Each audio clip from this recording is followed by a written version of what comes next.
दोस्तों, आज मैं आपको जो कहानी सुनाने जा रही हूँ, ये कहानी है शादी के जादुई लहंगे की। तो चलिए दोस्तों, देखते हैं आज की ये कहानी। नोएडा के एक शहर में एक छोटे से गांव में जिया नाम की एक लड़की रहती थी। वो बहुत पढ़ी लिखी थी, लेकिन उसके सांवले रंग की वजह से उसकी माँ उसकी शादी को लेकर बहुत परेशान थी। लड़के वाले आते और जिया के सांवले रंग और दहेज के कारण बात अधूरी छोड़कर ही वापस चले जाते थे। पिछले 2 साल से उसने स्कूल में पढ़ाना शुरू कर दिया था। अब वो पूरे 24 साल की हो चुकी थी। एक दिन जिया की क्लास फ्रेंड पूजा उससे आकर कहती है, जिया, क्या तूने अपनी शादी के बारे में नहीं सोचा क्या? मेरे सोचने से क्या होता है, कोई ढंग का लड़का भी तो मिलना चाहिए ना, वरना ऐसे ही रहूंगी। जिया, अगले हफ्ते मेरी बहन ट्विंकल की शादी है। ये रहा शादी का कार्ड। तुम्हें मेरी बहन की शादी में जरूर आना है। और हाँ, आज से 3 दिन बाद हल्दी है। हल्दी पर सभी लोग पीला लहंगा पहन रहे हैं, तो तुम्हें भी पीला लहंगा पहन कर आना है, ठीक है? बाप रे, शादी है या फिर कोई फिल्म की शूटिंग? हाँ, आजकल तो सब ऐसा ही होता है। मैं आज से छुट्टी पर रहूंगी, तो तुम जरूर आना, ठीक है? अब मैं चलती हूँ, ओके बाय। फिर जिया घर आते वक्त रास्ते में सोच ही रही थी कि आखिर उसकी फ्रेंड की बहन की शादी के लिए उसे 2 लहंगे खरीदने पड़ेंगे। अरे नहीं, मैं इतना पैसा बर्बाद नहीं कर सकती हूँ। फिर जिया जब घर पर आती है, तब उसकी माँ उससे बोलती है, अरे जिया बेटी, क्या हुआ? तुम्हारी तबीयत तो ठीक है ना? हाँ, सब ठीक है। आपको पता है माँ, पूजा ने अपनी बहन की शादी में मुझे बुलाया है, पर मैं कैसे जाऊँ? हल्दी में पीला लहंगा और शादी में अलग लहंगा पहनना है। मैं इतने लहंगे कहाँ से लेकर आऊंगी माँ? जिया, मेरे पास पीले कलर का बनारसी लहंगा है, तुम उसे ही पहन लेना। कोई नया लहंगा पहनने की जरूरत थोड़ी ना है। हाँ माँ, तुम बिल्कुल सही कह रही हो। माँ, चलो इसे ड्राई क्लीन करवा लेती हैं। फिर अगले दिन जिया और उसकी माँ ने उस लहंगे को ड्राई क्लीन करने के लिए दे दिया। और 2 दिन के बाद जब वो दोनों उस लहंगे को लेने के लिए गयी, तो उस दुकान की मालकिन ने पूरी दुकान ढूंढ ली, पर जिया का लहंगा उसे कहीं नहीं मिला। जिया को अगले दिन शादी में जाना था। तभी दुकान की मालकिन बोली, मैडम जी, हम आपका लहंगा कल तक भिजवा देंगे। 1-2 दिन का समय दे दीजिए, अभी आपका लहंगा मिल नहीं रहा है। ये क्या तमाशा है? मुझे मेरा लहंगा अभी चाहिए, मुझे कल पहनना है उसे। मेरे पास पीले रंग के दूसरे बनारसी लहंगे रखे हुए हैं, आप उन्हें ले जाओ और कल पहन लेना। मैं आपका लहंगा कल तक ढूंढ कर आपको दे दूंगी और आपसे ये लहंगा वापस ले जाऊंगी। उसके बाद दुकान की मालकिन एक पीले रंग का लहंगा लेकर आती है। चलो ठीक है, आप मुझे यही दे दीजिए। फिर वो लहंगा लेकर दोनों माँ बेटी वहाँ से घर वापस आ गयी। घर आकर जिया ने उस पीले लहंगे को पहन लिया, और जब वो आईने में खुद को देखती है, तो वो हैरान हो गई और वहीं से चिल्लाई, माँ, इधर आओ माँ। तभी उसकी माँ जल्दी से उसके पास आई। तब जिया ने उनसे कहा, माँ, ये देखो, मेरा रंग एकदम से कितना गोरा हो गया, कितनी सुंदर लग रही हूँ मैं। और ये लहंगा पहनते ही सारे मैचिंग के गहने अपने आप ही आ गए माँ। अरे वाकई, तू तो बहुत ही खूबसूरत लग रही है, और ये गहने भी बिल्कुल असली लग रहे हैं। वाह माँ, ये तो चमत्कार हो गया। ये देखकर दोनों माँ बेटी बहुत ज्यादा खुश हो गयी। और फिर उस दिन जिया हल्दी में जाने के लिए तैयार हो गई। जब वो पूजा के घर पहुँची, तब पूजा और उसके स्कूल की सारी फ्रेंड्स जिया को देखकर हैरान रह गयी। अरे, ये जिया ही है ना? हाँ, वही है। पर ये इतनी खूबसूरत कैसे हो गई? बिल्कुल परी की तरह लग रही है, पहचान में भी नहीं आ रही है। जिया, तुम बहुत ही खूबसूरत लग रही हो। हाँ जिया, आज तो तुम बिल्कुल राजकुमारी लग रही हो। Thank you everyone. पार्टी में सब जिया को ही देख रहे थे। हल्दी में डांस भी हुआ था, सब लोग नाच रहे थे।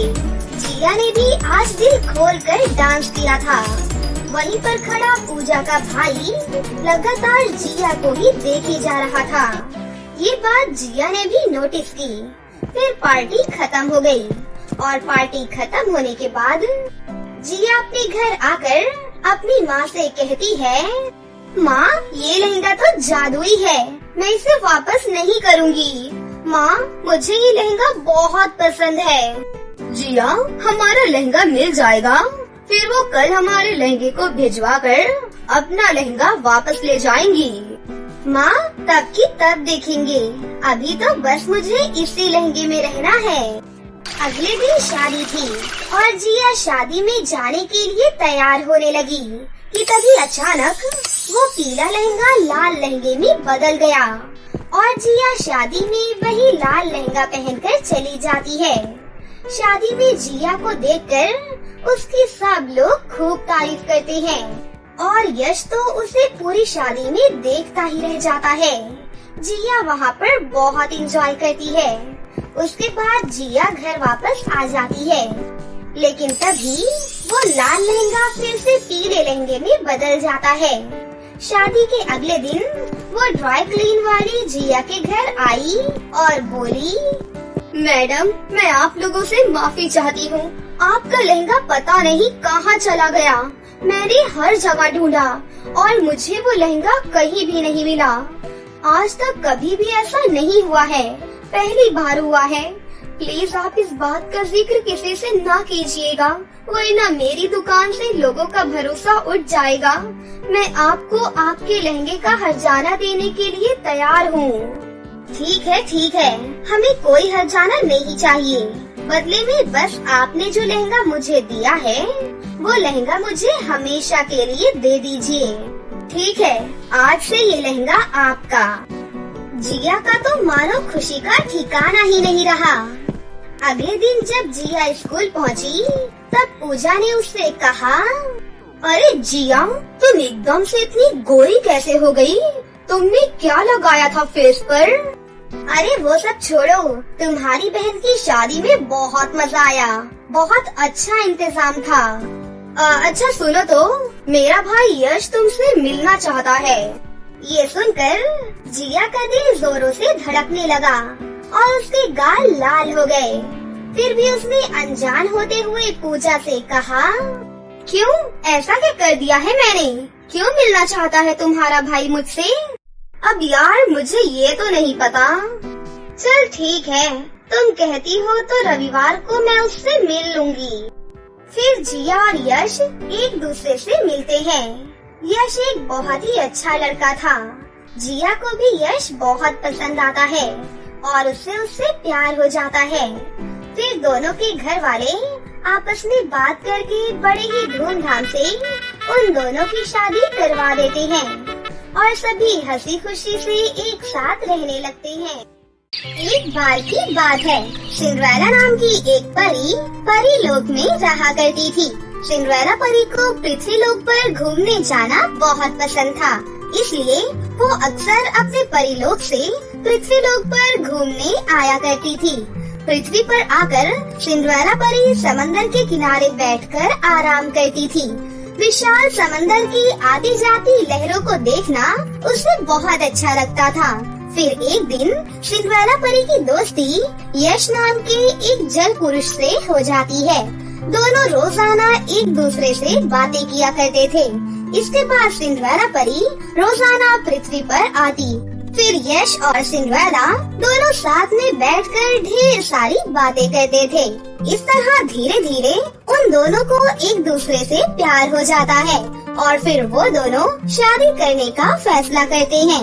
ऐसे ही एक दिन वो दोनों आपस में बातें कर रहे थे, तभी यश बोला, मेरी प्यारी सिंड्रेला, मैंने तुमसे पहले नहीं पूछा, लेकिन तुम्हारा बर्थडे कब होता है? प्लीज मुझे बताओ। मेरा बर्थडे 14 फरवरी को होता है। क्या तुम मुझे बर्थडे पर कोई गिफ्ट दोगे? हाँ हाँ, क्यों नहीं। मैं उस दिन तुम्हें एक बहुत बड़ा सरप्राइज दूंगा। अच्छा, अब बहुत देर हो गई है, तो अब मैं चलता हूँ, मुझे जाना होगा। इतनी जल्दी? अभी तो हमें बातें करते हुए केवल 1 ही घंटा हुआ है। दरअसल मैं 24 घंटे में केवल 1 ही घंटा पानी से बाहर रह सकता हूँ। अगर मैं 1 घंटे से ज्यादा बाहर रुकूंगा तो मेरी मृत्यु हो जाएगी। तो फिर हम शादी के बाद साथ कैसे रहेंगे? मैं तो पानी में नहीं रह सकती हूँ ना। तुम चिंता मत करो, मैं तुम्हें पाने के लिए कुछ भी कर सकता हूँ। और मैंने सुना है काले जादू से ऐसा हो सकता है। अच्छा ठीक है, कोई बात नहीं, तो फिर कल मिलते हैं। फिर क्या था? उसके बाद यश समंदर में कूद जाता है, लेकिन श्रेया नाम की एक जल परी ये सब कुछ देख लेती है और वो तुरंत ही जल परी जाति के मंत्री के पास पहुंच जाती है और यश की शिकायत कर देती है। मंत्री चाचा, आपको पता है यश एक परी से प्यार करता है और तो और वो उससे शादी भी करने जा रहा है। उसने ऐसा करके जल परी जाति के नियमों को तोड़ा है। अगर वो ऐसा कुछ करने की सोच रहा है तो उसे जरूर सजा मिलेगी। चलो यश के पास चलते हैं। उधर धरती के लोग वैलेंटाइन डे मना रहे होते हैं, लेकिन कंचन को वैलेंटाइन डे पसंद नहीं था। इसीलिए वो वैलेंटाइन डे वाले दिन भीड़ भाड़ से दूर समंदर के किनारे आकर बैठ गई थी। जब कंचन पीछे मुड़ी तो उसने देखा कि समंदर के किनारे रेत पर एक जल पुरुष बेहोश पड़ा था। फिर कंचन उसे खींचकर समंदर में ले जाती है। वो जल पुरुष और कोई नहीं था बल्कि यश ही था। होश में आने के बाद यश समझ जाता है कि इसी लड़की ने मेरी जान बचाई है। फिर वो उससे बोला, मेरी जान बचाने के लिए तुम्हारा बहुत बहुत शुक्रिया। दरअसल मैं एक परी से शादी करना चाहता हूँ, इसीलिए जलपरी जाति के लोगों ने मुझे जात से निष्कासित कर दिया और मुझे मरने के लिए उन्होंने समंदर से बाहर फेंक दिया। ऐसा तो होता ही है, जमाना हमेशा से प्यार का दुश्मन रहा है। क्या मैं तुम्हारी कोई मदद कर सकती हूँ? मैं 1 घंटे से ज्यादा पानी से बाहर नहीं रह सकता और मेरा यहाँ समंदर में रहना भी ठीक नहीं है। अगर किसी ने मुझे फिर से समंदर में देख लिया तो वो फिर से मुझे समंदर के बाहर फेंक देंगे। क्या तुम मुझे अपने घर ले जा सकती हो और फिर अपने बाथ टब में मुझे डाल देना? लेकिन ऐसा कैसे हो सकता है? मेरे घर वाले तुम्हें घर में रखने से मना कर देंगे और मेरा बाथ टब भी बहुत छोटा है। प्लीज मेरी मदद कर दो। तुम बड़ा वाला बाथ टब खरीद लेना और उसे अपने रूम में रखकर पानी भर देना। प्लीज मेरी मदद कर दो और हमारे प्यार को बचा लो। फिर क्या था? कंचन मान जाती है। फिर कंचन यश को एक ट्रॉली में लेटाकर अपने घर ले जाती है। उसके बाद वो बाजार से एक बड़ा बाथ टब खरीद लाती है और उसमें पानी भरकर यश को अपने रूम में रख लेती है। यश, तुम प्लीज थोड़ा धीरे से बात करना, क्योंकि अगर पापा को पता चल गया तो वो मुझे बहुत डांटेंगे। अब आगे क्या करना होगा, प्लीज मुझे बताओ। तुम्हारे पड़ोस के गांव में एक जादूगर रहता है। वो काला जादू बहुत अच्छे से जानता है। अगर वो समावित के मंत्रों का उच्चारण करके मेरी और सिंड्रेला परी की शादी कर दे तो मैं एक इंसान बन जाऊंगा। लेकिन एक बात बताओ, सिंड्रेला परी है कहाँ और वो कहाँ रहती है? प्लीज मुझे बताओ। सिंड्रेला परी के अभी जादुई एग्जाम्स चल रहे हैं। वो 7 दिन बाद ही आएगी। अच्छा ठीक है, तब तक तुम यहाँ पर रह सकते हो। लेकिन 5 ही दिन बीत पाते हैं और छठे दिन कंचन के पिता कंचन के रूम में एक जल पुरुष को देख लेते हैं, जिससे वो बहुत गुस्सा हो जाते हैं। बेटा, ये तुम किससे उठा लाई हो? इसे घर से फौरन बाहर निकालो। पूरे घर में मछली की बदबू आ रही है। पापा प्लीज इसे 2 दिन यहाँ पर रहने दीजिए, वरना ये मर जाएगा। मुझे कुछ भी नहीं सुनना। ये मरे या जिए, इसे घर से बाहर निकालो, अभी के अभी। मजबूरी में कंचन को यश को अपने घर से बाहर ले जाना पड़ता है, लेकिन 1 घंटे के बाद ही यश बेहोश होने लगता है। अरे अब मैं क्या करूं? यहाँ पर कहीं पानी भी नहीं दिख रहा है। यश की सांसें रुकने ही वाली होती हैं, लेकिन तभी सिंड्रेला परी वहाँ पर आ जाती है। फिर वो तुरंत ही अपनी जादुई छड़ी से एक बाथ-टब में पानी भर देती है और यश को उसमें डाल देती है। तब यश को होश आ जाता है। अरे मेरी प्यारी सिंड्रेला, तुम आ गई। और तुम्हारी जादुई शक्तियों के एग्जाम का क्या हुआ? मैंने तुम्हारे लिए अपनी जादुई शक्तियों वाले एग्जाम को छोड़ दिया। अब चिंता की कोई भी बात नहीं है। भला तुम्हें खोकर मैं शक्तियों का क्या करती। फिर कंचन, सिंड्रेला परी और यश तीनों जादूगर के पास पहुंच जाते हैं। जादूगर यश और सिंड्रेला परी की शादी कर देता है। शादी होते ही यश एक इंसान के रूप में बदल जाता है। कंचन, तुम्हारा बहुत बहुत शुक्रिया। तुम्हारी वजह से ही मेरे यश की जान बच पाई है। मैं तुम्हें इनाम के तौर पर एक वरदान देती हूँ।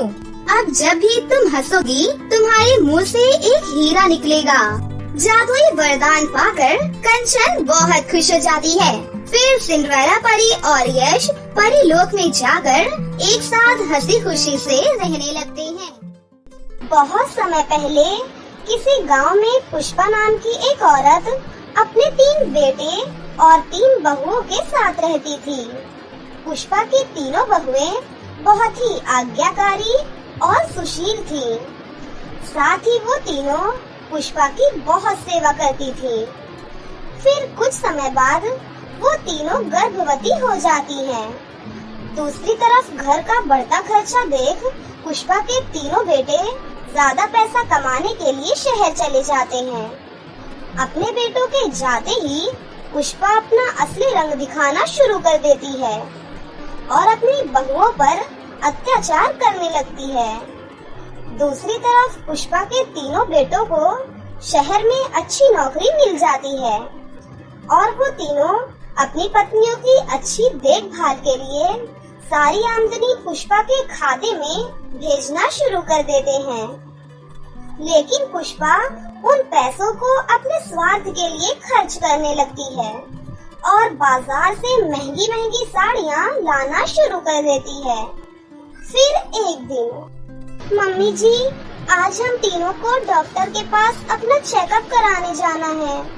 आप हमें चेकअप के साथ साथ दवाइयों के लिए भी पैसे दे दीजिए।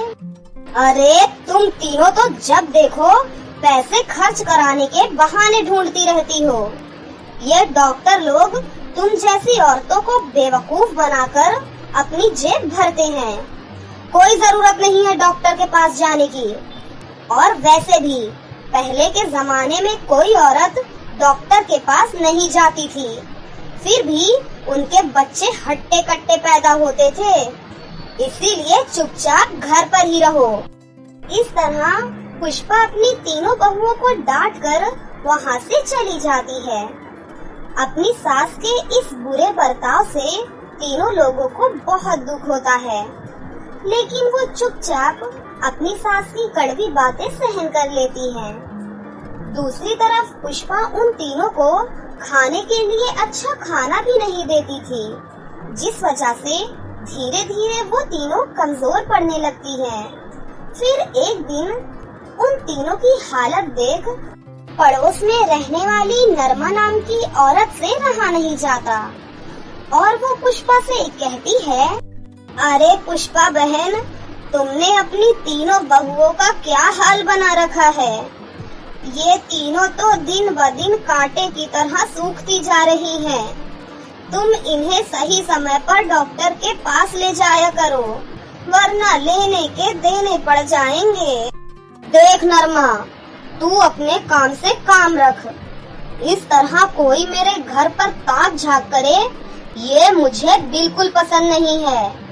दोबारा अगर तूने मेरे घरेलू मामले में दखल देने की कोशिश की तो ठीक नहीं होगा। पुष्पा की बात सुनकर बेचारी नरमा उदास होकर वहाँ से चली जाती है। इस तरह कुछ दिन बीत जाते हैं। फिर एक दिन हमारी सास तो दिन ब दिन लालची और मतलबी बनती जा रही हैं।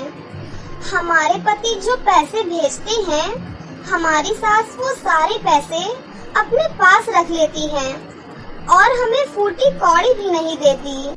हाँ, तुमने सही कहा। हमारी हालत पर हमारी सास को जरा भी तरस नहीं आता। ऊपर से वो हमें रोज पेट भरकर खाना भी नहीं देती। अब हम क्या करें? मेरे पास एक बढ़िया उपाय है। मैंने सुना है गांव के पास वाले मंदिर में रोज गरीबों को स्वादिष्ट खाना खिलाया जाता है। हम तीनों रोज वहां जाकर खाना खा लिया करेंगे। इससे हमारी सेहत अच्छी रहेगी और हमारे बच्चे कमजोर भी नहीं होंगे। फिर अगले दिन वो तीनों गांव के पास वाले मंदिर में खाना खाने जाने लगती हैं कि तभी पुष्पा उन्हें रोक लेती है। अरे, घर में इतना सारा काम पड़ा है और तुम तीनों सैर सपाटा करने जा रही हो। चलो चुपचाप घर के सारे काम खत्म करो, वरना मुझसे बुरा कोई नहीं होगा। इस तरह पुष्पा उन तीनों को रोक लेती है। उसके बाद मजबूर होकर वो तीनों काम करने लगती हैं। फिर काफी समय के बाद आखिरकार उनका काम खत्म हो जाता है और वो तीनों मंदिर में खाना खाने पहुंच जाती हैं। लेकिन तब तक मंदिर का सारा खाना खत्म हो चुका था। ये देख तीनों को बहुत दुख होता है। अरे, ये क्या हो गया? मंदिर का सारा खाना तो खत्म हो गया। हमने आने में बहुत देर कर दी। फिर वो तीनों उदास होकर वहाँ से जाने लगती हैं। लेकिन तभी अचानक उनके सामने एक परी प्रकट हो जाती है। ठहरो, तुम तीनों को यहाँ से जाने की कोई जरूरत नहीं है। अचानक अपने सामने परी को देखकर तीनों बहुत हैरान हो जाती हैं। अरे, मैंने आज से पहले कभी भी कोई परी नहीं देखी। तुम कौन हो और क्या चाहती हो? मैं दुखी लोगों की मदद करने वाली एक जादुई परी हूँ।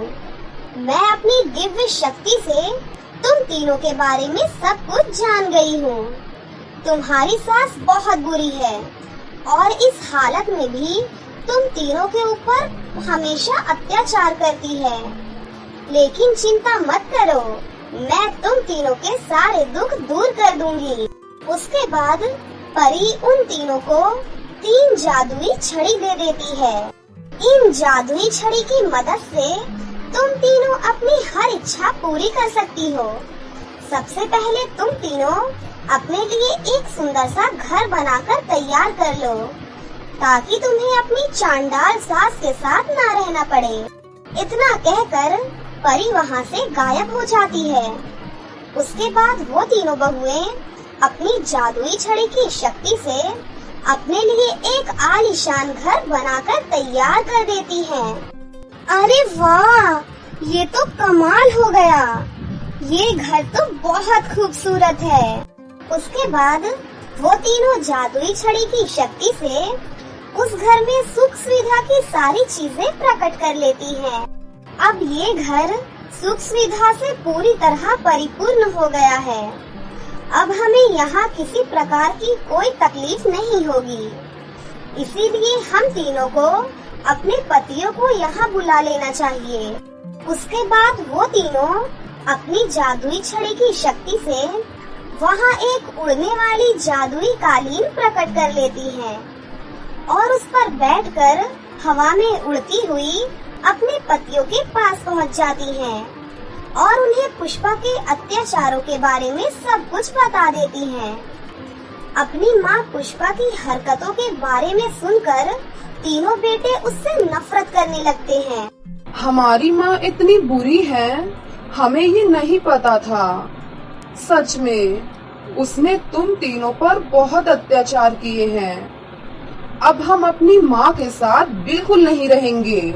उसके बाद वो तीनों भाई अपनी पत्नियों के साथ जादुई कालीन पे बैठकर उनके नए घर में पहुंच जाते हैं और फिर वो सभी हंसी खुशी साथ रहने लगते हैं। दूसरी तरफ जैसे ही पुष्पा को इस बात का पता चलता है तो वो गुस्से से आग बबूला हो जाती है और फौरन अपनी बहुओं के नए घर में पहुंच जाती है और उन्हें धमकाते हुए घर चलने के लिए कहती है। लेकिन तभी वहाँ पुष्पा के तीनों बेटे आ जाते हैं। माँ, तुम एक स्वार्थी और जालिम औरत हो। तुमने हमारी गैर हाजिरी में हमारी पत्नियों पर बहुत अत्याचार किया है, इसीलिए अब हम तुम्हारे साथ कभी नहीं रहेंगे। तुम यहाँ से चली जाओ। इस तरह वो तीनों बेटे दुष्ट पुष्पा को डांट कर वहाँ से भगा देते हैं। पुष्पा बड़बड़ाती हुई वहाँ से चली जाती है। मेरी उन तीनों बहुओं ने मेरे बेटों को मुझसे अलग कर दिया। अब मैं उन तीनों को नहीं छोड़ूंगी। मैं आज रात को ही उन्हें जान से मार दूंगी। इस तरह पुष्पा अपनी हरकतों से बाज नहीं आती और अपनी तीनों बहुओं को मारने का इरादा कर लेती है। फिर रात होते ही पुष्पा चोरी छुपे अपनी बहुओं के घर में पहुंच जाती है।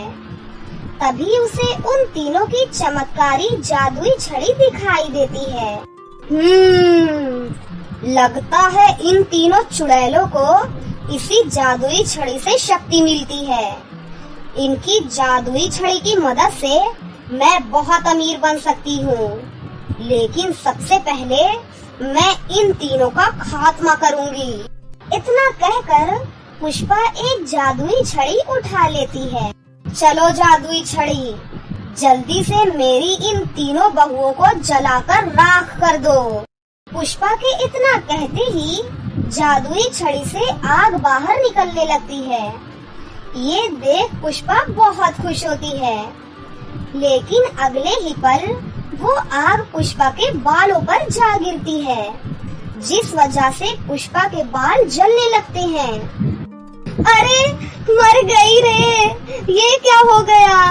ये जादुई छड़ी तो मुझे जलाकर मारना चाहती है। अरे कोई बचाओ मुझे। इस तरह पुष्पा जोर जोर से रोने लगती है। देखते ही देखते पुष्पा के सर के सारे बाल जलकर राख हो जाते हैं और साथ ही उसका चेहरा बदसूरत बन जाता है।